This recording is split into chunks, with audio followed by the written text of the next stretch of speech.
Salam sejahtera Malaysia, selamat datang ke channel Fels Lifestyle.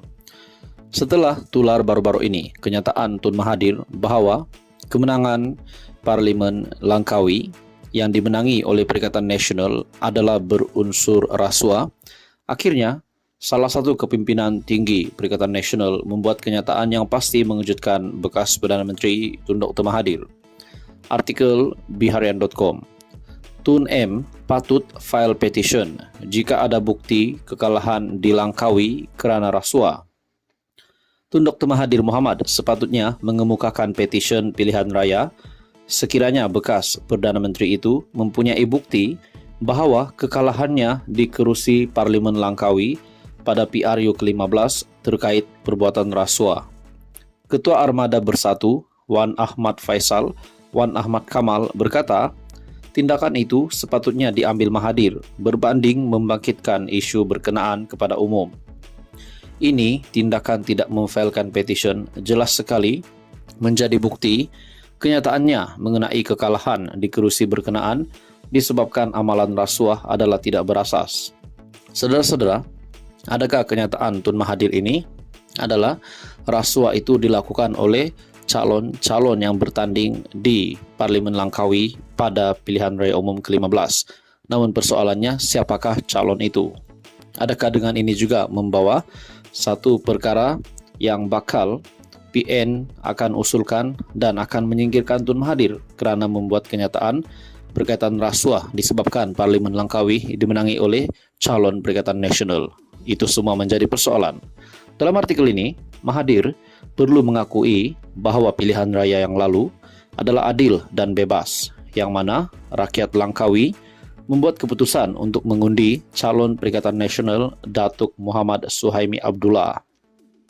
Kami selalu Dr. Mahathir dalam program Kepimpinan Perusahaan Kecil dan Sederhana di Yayasan Kepimpinan Perdana berkata kekalahannya di kerusi Langkawi pada PRU 15 disebabkan amalan rasuah. Saya pernah bertanya salah seorang pengundi di sana, Langkawi, yang juga kawan saya, kenapa anda tidak undi saya? Dia menjawab, saya tidak beri dia duit. Saya tanya lagi, berapa duit dia dapat? Dia jawab RM100. Saya tanya dia, apa boleh buat dengan RM100? Dan dia jawab, duit itu boleh dibelanja untuk 2 hari. Pada pilihan raya yang lalu, saya hilang lebih 14,000 undi hanya kerana rasuah. Sesiapa yang sayang dan ikhlas terhadap negara ini, mereka perlu memilih calon yang tepat untuk mewakili mereka. Menjawab kenyataan itu, Muhammad Suhaimi yang menafikan meminta Mahathir menerima kekalahan di kerusi Parlimen Langkawi itu pada PRU 14. Mahathir menang di Parlimen Langkawi apabila meraih 18,954 undi, menewaskan 2 pencabar dengan majoriti 8,893 undi.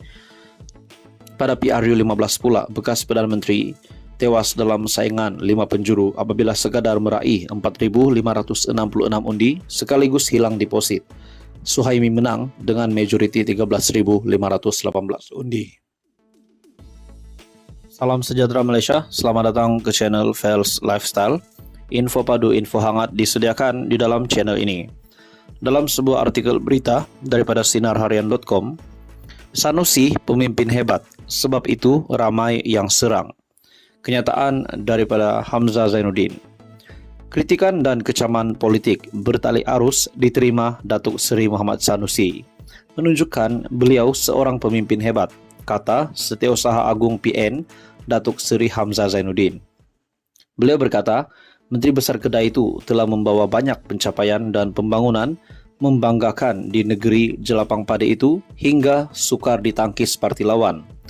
Mereka merasakan Kedah ini sebuah negeri yang mereka kena tunjuk kuat. Mereka tidak mahu menerima satu keputusan yang menyedihkan kepada penyokong-penyokong mereka. Pada saya yang berhormat Sanusi, ini seorang yang baik, tetapi dalam ceramah-ceramah tertentu, mereka serang dia secukup-cukupnya kerana mereka tidak mahu melihat kejayaan Sanusi yang begitu menggalakkan, katanya.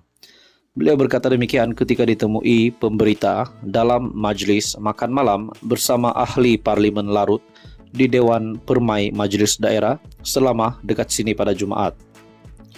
Hamzah bagaimanapun mengakui budaya taktik menyerang pemimpin tertinggi di peringkat negeri menjelang PRN adalah perkara biasa yang dilakukan semua peringkat parti.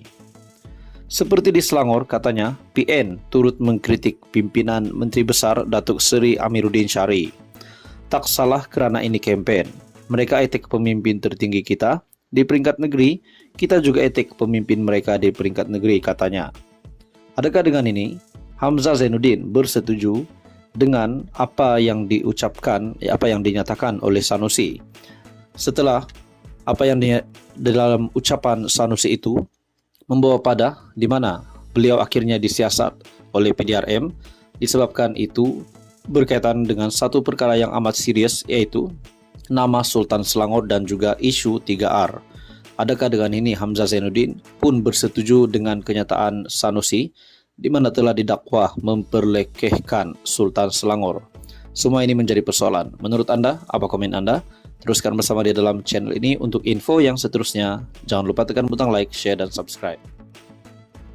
Salam sejahtera Malaysia, selamat datang ke channel Fels Lifestyle. Tuan-tuan dan puan, setelah kita dikejutkan dengan Menteri Besar Kedah, nama Sanusi yang menjadi viral di media sosial berkaitan dengan ucapan yang memperlekehkan Sultan Selangor. Pada akhirnya banyak laporan polis yang dibuat. Nah, saudara-saudara, akhirnya Sanusi, Menteri Besar Kedah, membuat kenyataan dalam satu artikel biharian.com yang bertajuk Sanusi mohon ampun kepada Sultan Selangor. Menteri Besar Kedah, Datuk Seri Muhammad Sanusi, mengemukakan permohonan maaf kepada Sultan Selangor, Sultan Sharafuddin Idris Shah, berhubung kenyataan yang didakwa mempertikaikan kewibawaan institusi Kesultanan Selangor dalam pemilihan menteri besarnya. Muhammad Sanusi yang juga pengarah pilihan raya Perikatan Nasional berkata, beliau mengutuskan warkah kepada Sultan Selangor untuk menjelaskan maksud sebenar ucapannya dalam satu ceramah. Beliau mendakwa ucapannya diputar belit Pakatan Harapan dan Barisan Nasional. Saya sudah mengutuskan warkah ke hadapan Duli Yang Maha Mulia, Tuanku Sultan Selangor, untuk menjelaskan konteks, maksud sebenar dan medan yang tercangkup daripada ucapan yang sengaja diputar belit itu. Warkah saya itu didahului dengan merafak sembah, memohon ampun dan maaf kepada Duli Yang Maha Mulia, Tuanku Sultan Selangor, seraya berharap tidaklah timbul kemurkaan baginda Tuanku Sultan bersabit isu-isu yang sengaja dibangkitkan daripada ucapan itu, katanya dalam hantaran yang dimuat naik dalam laman Facebooknya. Tambahnya, beliau dimaklumkan oleh pegawai Istana Selangor bahawa Sultan Selangor sudah memberi perkenan untuk menerima dan membaca warka itu. Bagaimanapun warka berkenaan tidak elok molek untuk dimuat naik bagi memelihara kemuliaan Sultan Selangor dan menjaga adat dan adab keberurusan dengan istana, katanya. Muhammad Sanusi turut mengesahkan beliau sudah memberi keterangan kepada pihak polis, yaitu PDRM, berkaitan siasatan terhadapnya. Berkaitan itu juga, saya sudah memberi keterangan kepada pegawai penyiasat PDRM dari Bukit Aman pada jam 2 pagi semalam untuk melengkapkan siasatan ke atas laporan-laporan yang dibuat oleh Angkatan Muda Keadilan, Parti Keadilan Rakyat, dan lain-lain. Demikianlah adanya untuk makluman semua yang berminat dalam isu ini. Air nan sengaja dikerukan moleklah dibiarkan jernih supaya terlihat kilas ikannya, menangguklah di ketika itu, katanya. Dalam ucapannya yang tular, pemimpin PAS itu dikatakan menyentuh mengenai perkenan Sultan Selangor berkaitan pelantikan Menteri Besar Selangor.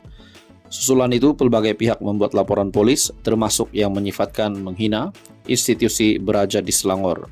Sanusi disiasat bagi kesalahan berkait ucapan berbaur 3R, yaitu kaum, agama, dan raja. Menurut Anda, saudara-saudara, apa komen Anda? Teruskan bersama dia dalam channel ini. Untuk info yang seterusnya, jangan lupa bantu channel ini dengan menekan butang like, share, dan subscribe.